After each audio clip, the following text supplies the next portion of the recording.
So we are being asked to simplify this expression. So the first thing we're going to have to do is to do what's inside the parentheses.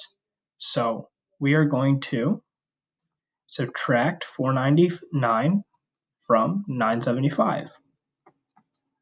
So make sure that these decimal places are lined up, and we're going to subtract this 5. We're going to subtract this, so we're going to borrow a 1 over here.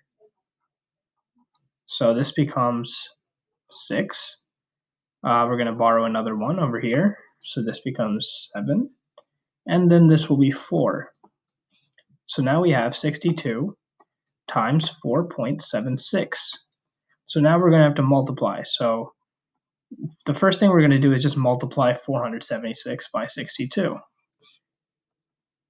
So we're going to get 12 here, since 6 times 2 is 12. Carry the 1. 7 times 2 is 14.